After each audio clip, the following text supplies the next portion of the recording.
एक बार एक गुरु अपने शिष्यों को प्रभावशाली व्यक्तित्व के ऊपर प्रवचन दे रहे थे। गुरु कह रहे थे कि दुनिया में दो तरह के लोग होते हैं। पहले वो जो कहीं जाते हैं और कहते हैं देखो मैं आ गया, और दूसरे वो जो जब कहीं जाते हैं तो लोग कहते हैं देखो वो आ गया। हम में से ज़्यादातर लोग खुद को दूसरे प्रकार के लोगों के समूह में देखना चाहते हैं, लेकिन क्या कारण है कि ज़्यादातर लोग जीवन भर अपनी पहचान नहीं बना पाते, अपनी बात नहीं रख पाते या जीवन भर किसी को प्रभावित नहीं कर पाते। जन समूह का एक बड़ा हिस्सा इसे अपनी बदकिस्मती समझकर स्वीकार कर लेता है और जीवन भर किसी और के दिखाए रास्तों पर चलता रहता है। आपने अक्सर अपने आसपास ऐसे लोगों को देखा होगा जो आपसे अधिक बुद्धिमान ना होने के बावजूद अपनी जिंदगी में आम लोगों से काफ़ी बेहतर करते हैं। उन्हें देखकर आप ये सोचने पर मजबूर हो जाते होंगे कि आखिर ऐसी क्या चीज़ है जो इन्हें इतना सफल बनाती है, और सबसे महत्वपूर्ण प्रश्न कि क्या उस कला को आप भी अपने अंदर ला सकते हैं। आपको बता दूं कि उन सफल लोगों के पास लोगों के दिलों को जीतने की कला है। सफलता के शिखर पर ये लोग ऐसे ही नहीं पहुंचे, उन्होंने हर मोड़ पर लोगों को अपनी बातों से प्रभावित किया है और उनके विश्वास को जीता है। आप लोगों को यह जानकर बहुत हैरानी होगी कि यह कला हर कोई सीख सकता है और अपने आप को सफलता की ऊंचाइयों पर पहुंचा सकता है। इसके लिए आपको कुछ बातों को अपने जीवन में उतारना होगा। इन बातों को अपनाकर आप लोगों को प्रभावित करने में महारत हासिल कर पाएंगे। अधिकतर लोग इस कला को सीखने के लिए जीवन भर अलग अलग लोगों से सलाहें लेते हैं, लेकिन बिना किसी अनुभवी व्यक्ति के वो अक्सर इसे सीखने में असफल रह जाते हैं। गुरु ये सब बोल ही रहे थे कि तभी एक शिष्य खड़ा हुआ और बोला, गुरुदेव, मेरा एक प्रश्न है। मुझे समझ नहीं आ रहा कि मैं कैसे लोगों की भीड़ में अपनी एक विशेष पहचान बनाऊं। आखिर हम कैसे सैकड़ों की भीड़ में अपना एक अलग स्थान बना सकते हैं, और कैसे हम अपनी सकारात्मक छाप अपने आसपास के लोगों पर छोड़ सकते हैं। क्या इसका कोई समाधान है? गुरु ने उस शिष्य को बैठने का इशारा करते हुए कहा, तुम अकेले नहीं हो जो इस समस्या का अनुभव करते हो, बल्कि अधिकतर लोग आज इसी समस्या से जूझ रहे हैं। हो सकता है आप लोगों को इसका समाधान बाहर से देखने में बेहद मुश्किल लग रहा हो, लेकिन अगर आप ठीक से देखेंगे तो पाएंगे कि ये काम आप में से हर व्यक्ति कर सकता है। आपको बस जरूरत है कि आप 9 बेहद जरूरी बातों को ध्यान में रखें। इन 9 बातों में सबसे ऊपर आती है आपकी मुस्कुराहट। जी हाँ, हमारे पूरे व्यक्तित्व की शुरुआत ही हमारी मुस्कुराहट से होती है। लेकिन यदि कोई व्यक्ति बिना परिस्थिति को समझे इस मुस्कुराहट का उपयोग करता है तो यही मुस्कुराहट उसके व्यक्तित्व को रूखा बनाने में ज़्यादा देर भी नहीं लगाती।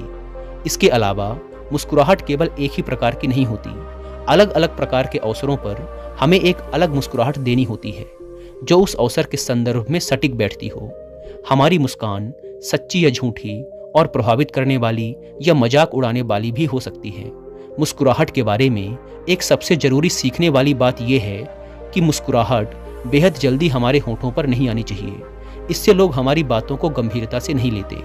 आपको अपनी मुस्कुराहट को थोड़ा समय देकर अपने चेहरे पर लाना चाहिए, जिससे सामने वाला व्यक्ति समझ पाता है कि आपकी मुस्कुराहट का वास्तव में क्या अर्थ है। संक्षिप्त में कहें तो किसी भी व्यक्ति को देखने के कुछ क्षणों बाद ही मुस्कुराहट हमारे चेहरे पर आनी चाहिए। इससे सामने वाले व्यक्ति को लगता है कि ये मुस्कुराहट सच्ची है और आप वास्तव में उसे देखकर खुश हुए हैं। जल्दबाजी में आई मुस्कुराहट आपके धैर्य में कमी को दिखाती है, जिससे सामने वाला व्यक्ति आपकी बातों को गंभीरता से नहीं लेगा। दूसरी चीज़ है हमारी आंखें। अक्सर जब लोग किसी से मिलते हैं तो वो अपनी आंखों पर ज़्यादा ध्यान नहीं देते।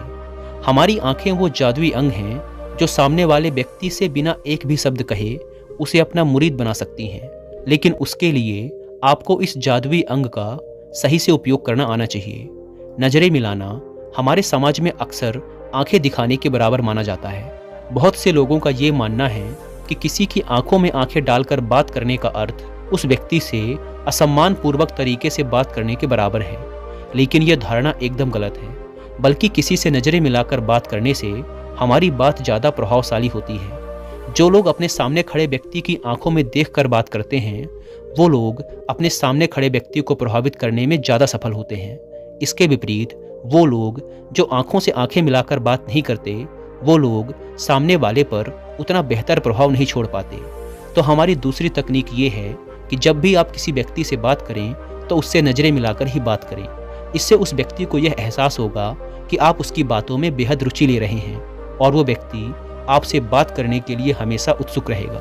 नज़रों से जुड़ी एक और ख़ास बात है जिसका अक्सर कई लोग इस्तेमाल करते हैं, और वो ये है कि हम कई बार समूह में खड़े उस व्यक्ति पर ध्यान नहीं देते जो बोल रहा है, बल्कि हम उस व्यक्ति पर ध्यान देते हैं जिस पर हमें दिलचस्पी होती है। इस कारण वह व्यक्ति यह सोचने पर मजबूर हो जाता है कि आखिर यह व्यक्ति बोलने वाले व्यक्ति को छोड़कर मेरी ओर क्यों देख रहा है। इसी से उसको यह अंदाजा भी हो जाता है कि इस व्यक्ति को शायद मुझ में दिलचस्पी है। तो इस तकनीक का उपयोग करने का सबसे आसान तरीका ये है कि आप जिस भी व्यक्ति में विशेष रुचि रखते हैं उसे अपनी नज़रों के द्वारा विशेष आकर्षण का केंद्र बनाएं। इससे उस व्यक्ति को यह एहसास होता है कि वो आपके लिए कितना खास है। तीसरी चीज़ है बैठने, चलने और खड़े होने का तरीका। अपने जीवन के उस क्षण के बारे में याद कीजिए जब आप अपने मित्रों के साथ एक कमरे में बैठे थे, और यदि उस क्षण किसी ऐसे व्यक्ति ने कमरे में प्रवेश किया हो जिसके उस कमरे में आते ही आप सब लोग उसकी ओर ध्यान देने पर मजबूर हो गए। आखिर उस व्यक्ति में आपने ऐसा क्या देखा जो आप सब लोग उसकी ओर ध्यान देने पर मजबूर हो गए।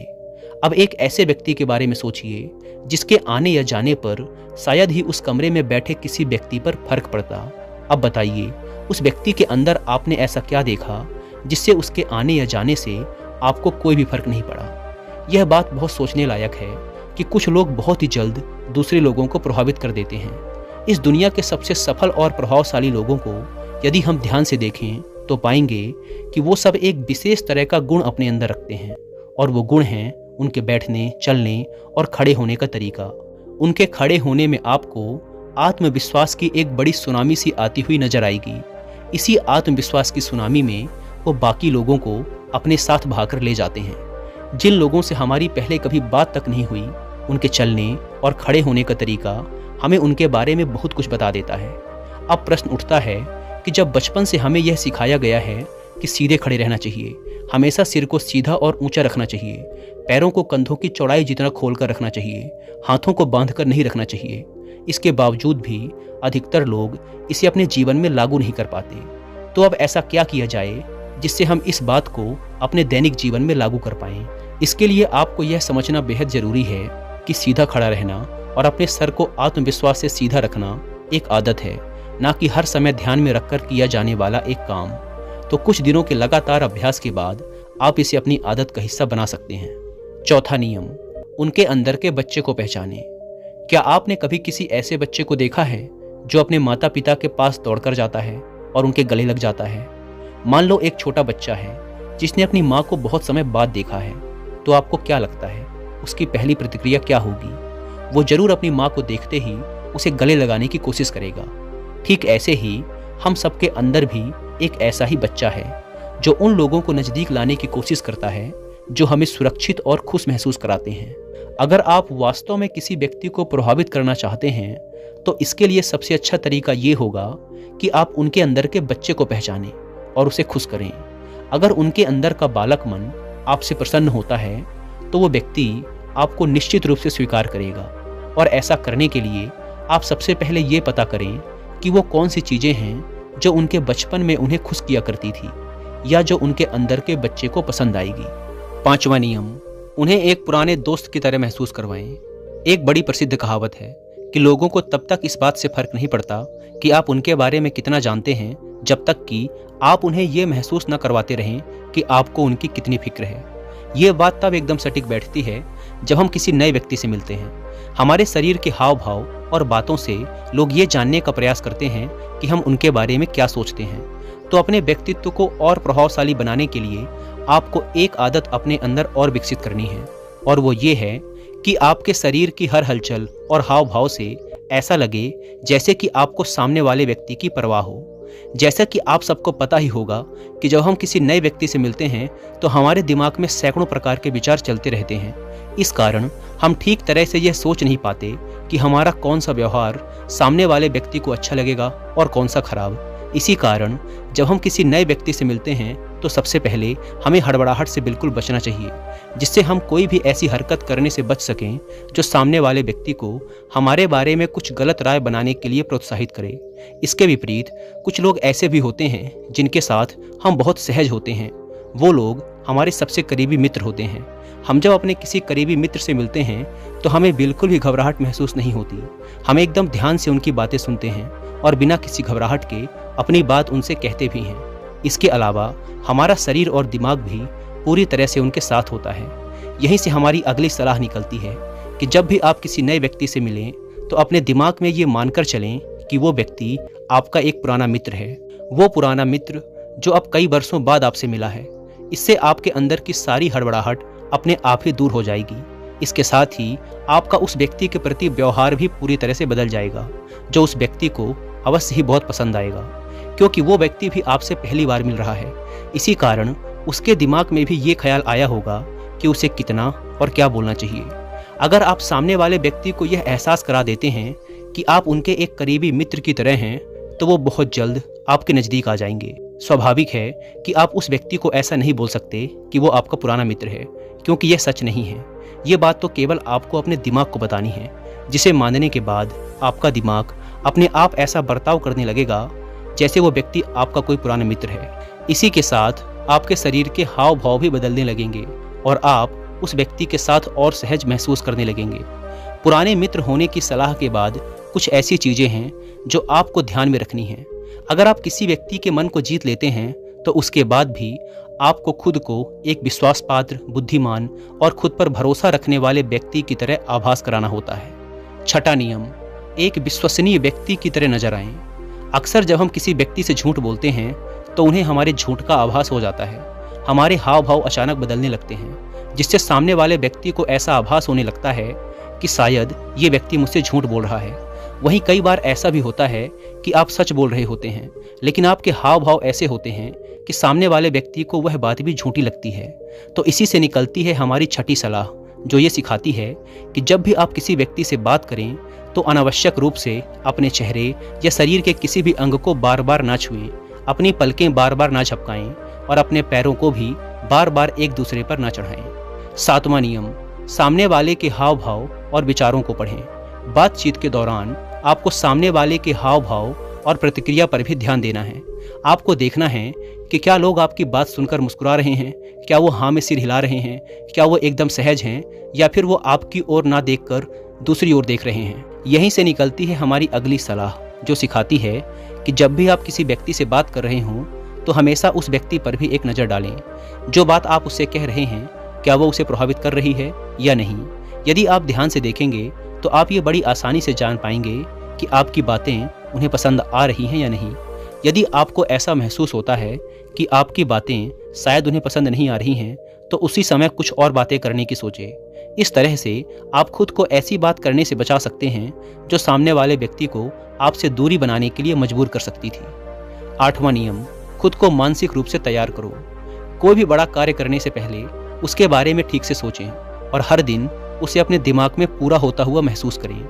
इसी बात से आती है हमारी आठवीं सलाह, और वो ये है कि किसी भी काम को करने से पहले आप उसे अपने दिमाग में अच्छे से सोच कर रख लें।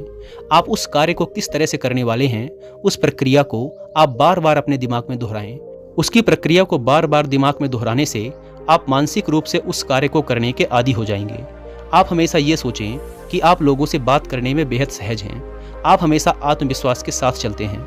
आप लोगों को बहुत अच्छे से समझते हैं और आप जो भी काम शुरू करते हैं उसे पूरा करके ही छोड़ते हैं। जब आप लगातार ये चीज़ें अपने दिमाग में सोचेंगे तो आपका दिमाग थोड़े ही समय में इस चीज़ को अपना लेगा और फिर आपका शरीर भी इसके अनुसार ही कार्य करने लगेगा। नौवां नियम, बातचीत करने के तरीके को प्रभावी बनाएं। इस बात से ज़्यादा फर्क नहीं पड़ता कि आप क्या कहते हैं, बल्कि फर्क इस बात से पड़ता है कि आप उस बात को कैसे कहते हैं। इसीलिए हम जब भी किसी व्यक्ति से बात करें तो हमें पूरे उल्लास के साथ बात करनी चाहिए। इस बात के लिए भी ज़्यादा परेशान नहीं होना चाहिए कि हम क्या बात करने वाले हैं, क्योंकि 80% से भी अधिक बार फर्क सिर्फ इस बात से पड़ता है कि हम बात कैसे करते हैं। इतना कहने के बाद गुरु ने अपना प्रवचन समाप्त किया। उस शिष्य को अपने प्रश्न का उत्तर मिल चुका था। सभी शिष्यों ने गुरु को धन्यवाद किया और आश्रम के अपने अपने कामों में व्यस्त हो गए। दोस्तों, उम्मीद है कि आपको इस वीडियो से बहुत कुछ सीखने को मिला होगा, और अगर आपको वीडियो पसंद आई हो तो वीडियो को लाइक और चैनल को सब्सक्राइब जरूर करें। वीडियो में यहाँ तक बने रहने के लिए आपका बहुत बहुत धन्यवाद।